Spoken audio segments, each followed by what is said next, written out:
Глава 2. Возвращение в мир. И 3 ученика. После беседы с Параматмой мудрец Сундар Гауранга обрел абсолютное спокойствие. Он понял, что его земной путь — лишь краткий миг вечности, и принял важное решение. Оставить свой уединенный берег у океана времени, чтобы передать это знание тем, кто еще блуждает во тьме страха и неизвестности. Сундар Гауранга вернулся в родное королевство. Городские стены, когда-то казавшиеся ему вечными, теперь выглядели как временные декорации. Но он пришел сюда не для того, чтобы созерцать разрушение, а чтобы зажечь огонь в сердцах людей. Открыв двери своей старой белокаменной обители, он решил больше не скрывать истину о бессмертии души. Его голубые глаза сияли такой уверенностью, что люди, охваченные тревогой перед грядущими войнами или болезнями, просто садясь рядом с ним, сразу успокаивались. Он принял решение лечить не их тело, а умы, освобождая их от самого главного страха — страха смерти. Вскоре у дверей Сундар Гауранги собрались сотни ищущих, но ближе всех к нему стали 3 близких ученика, каждый из которых отражал определенный этап человеческой жизни. Молодой воин Джаян. Он был полон гнева и страсти, его пугала мысль о поражении в бою и потере славы. Купец средних лет Индра. Он постоянно тревожился о своих богатствах, боясь бедности и превратности судьбы. Старик Кави.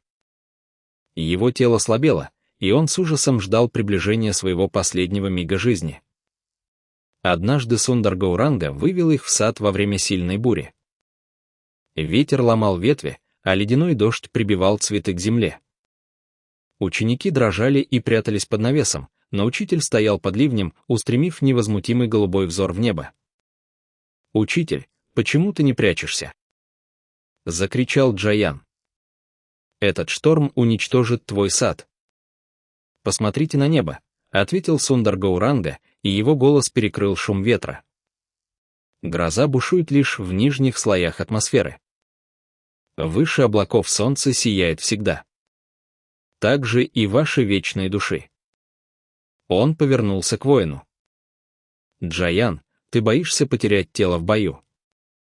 Но помни, то, чем пронизано тело, уничтожить нельзя. Ты существовал всегда, и никакое оружие не коснется твоей вечной сути. Затем он посмотрел на купца. Индра, счастье и горе приходят и уходят, как зима и лето. Твое богатство — лишь временная одежда. Научись переносить потери невозмутимо, ведь твое истинное сокровище внутри. Напоследок он ласково обнял старика Кави.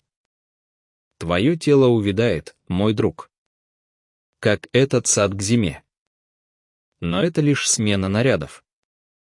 Смерть — это просто шаг в новую весну, где душа получит свежие одежды. Мудрого человека такая перемена не смущает. В этот момент тучи рассеялись, и солнечный луч осветил лица его учеников. Страх навсегда покинул их сердце.